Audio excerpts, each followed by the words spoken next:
Hello, my friends. Welcome to probably an overly ambitious June TBR.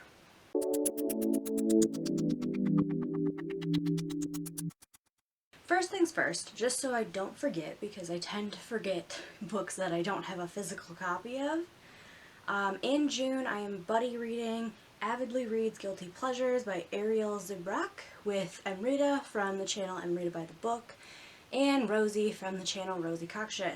I will link both of their channels in the description box so you can go check them out if you so choose.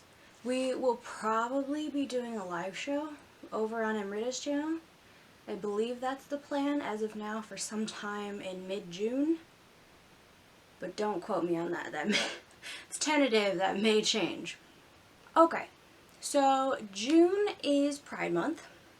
And if you saw my vlog, which hopefully went up by now, I hope, you will see that the the reading challenge that I ended up with for June was LGBT, which kind of fits perfectly. So I had intended to participate in the Queer Lit Readathon, but then I went and looked at the bingo board. And there's like 16 prompts, and I quickly got overwhelmed. So I kind of just decided to pick what I wanted and roll with it that way. So the books that I had picked for the vlog are, let me see, What's Your Pronoun? Beyond He and She by Dennis Barron. This is nonfiction. I have it on audio, and I actually started listening to it this morning, and I'm enjoying it so far. I think it'll be an illuminating read. The next book I am planning on reading for said vlog is Tipping the Velvet by Sarah Waters. I technically started this already in May, but I didn't get very far, so I'm going to continue it in June and hopefully finish it. It follows this girl from this small town. She ends up falling in love with a male impersonator who has she's on the stage. She does a show in which she's a male impersonator. They fall in love. They both end up performing as male impersonators. And then I believe there's some kind of betrayal. I love Sarah Waters, so I'm expecting this to be a very interesting read. The other book I have for the vlog is something that I have put into several TBRs, I think, at this point. But we're finally going to do it. And that is Middlesex by Eugenides. I believe this follows an intersex character, but I don't know much more about it than that. So hopefully this one goes well. I've been a little intimidated by it, and I don't know. I think it looks very literary fiction, and so that kind of scares me a little bit. So hopefully this goes well. The next two are a little bit more fun. This is Gideon the Ninth by Tamsyn Muir. I believe this is following lesbian necromancers, and honestly, I don't think I need to know much more than that. That sounds pretty amazing. And then the other one, I'm not even sure what the LGBT rep in this is. I just saw it on a table at Barnes & Noble that was celebrating Pride, and that is a memory called Empire by Arkady Martine. It's a space opera. I've been very into my sci-fis lately, so I'm probably going to enjoy this as well. If you happen to know what the LGBT rep in this is, please let me know in the comments because I'm curious. The next little stack of books here is in honor of Juneteenth. I didn't want to let the month go by without acknowledging it and reading something, at least one of these. Just to further my own understanding of the relevance of Juneteenth and what it means. So, fittingly, I have Juneteenth by Ralph Ellison. I believe this is kind of the story of Juneteenth, but in novelized form. I might be wrong. But anyway, it follows an orphan who is raised by a Negro preacher. The orphan grows up to become a senator, I believe. And he ends up dying somehow, and he begs his adoptive father to tell him this story. Not totally clear on it. I've read the synopsis several times and I'm still not clear on it. But I'm willing to give it a shot. The other book I'm going to attempt is The Nickel Boys by Colson Whitehead. I'm a little bit concerned about whether or not I'm actually going to be able to get through this one, because I believe it's about kind of like a reform school for black boys that is more of a like torture situation. So I'm not sure if I'm going to be able to get through it or not, but I think I want to at least try it. The last book here, I think I should be able to get through pretty easy. It's Punching the Air by Zoboi and Yusef Salaam. This is, I believe, told in verse, which is interesting.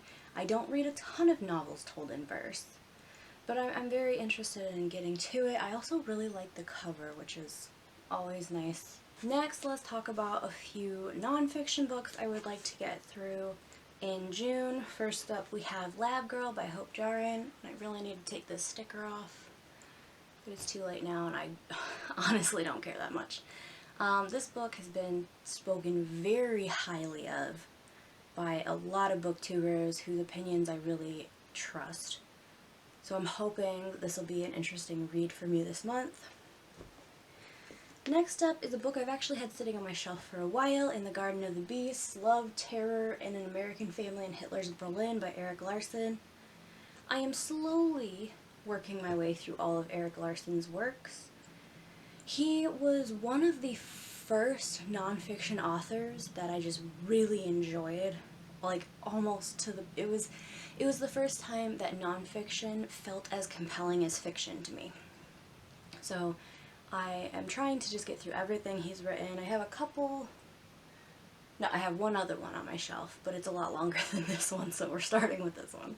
Next, I have Istanbul, Memories of a City by Orhan Pamuk?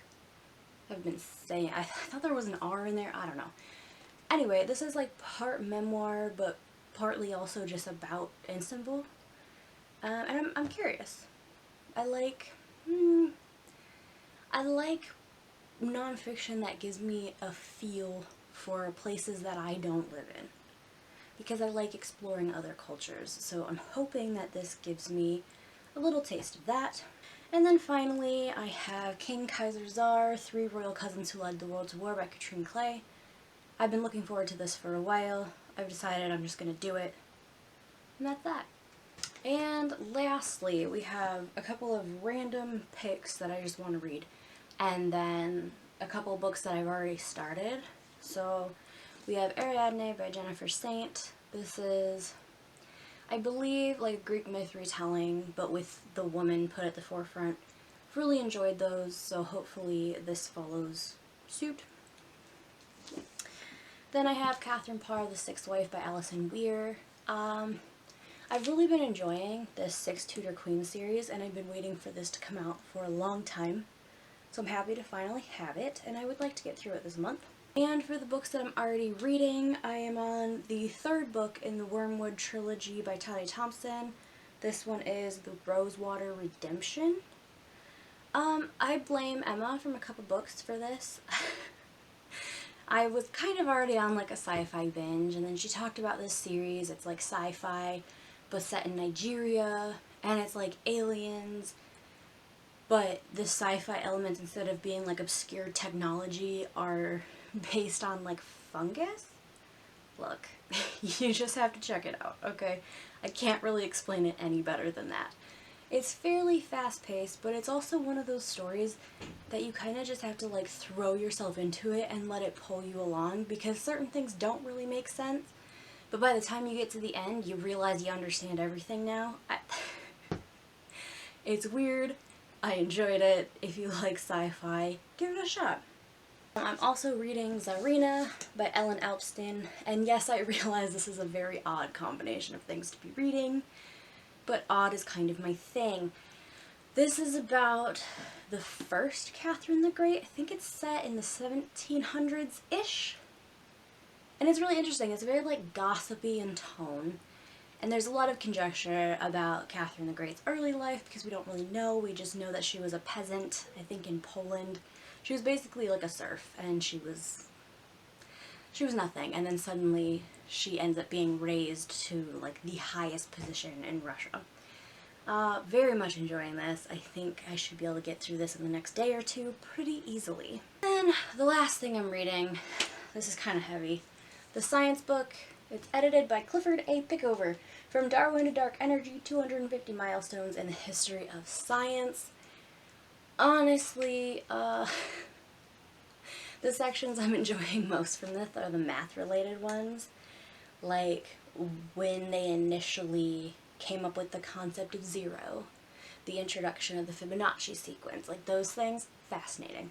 Absolutely fascinated. If you like science and you just kind of want to dabble and get to know some of the milestones, great book, lots of pictures. I'm really enjoying this one. I'm only 100 pages in, and it's very long. So I might just kind of have this be like something I just work my way through slowly all summer. I don't know. And that brings me to the end of my excessively long TBR. As always, leave me all your thoughts about these books in the comment section below. I really enjoy reading through all your comments. You guys are always just great at giving me different perspectives and different ideas of books to look for. So I really do appreciate it. Thank you for watching. I hope to see you soon. Bye.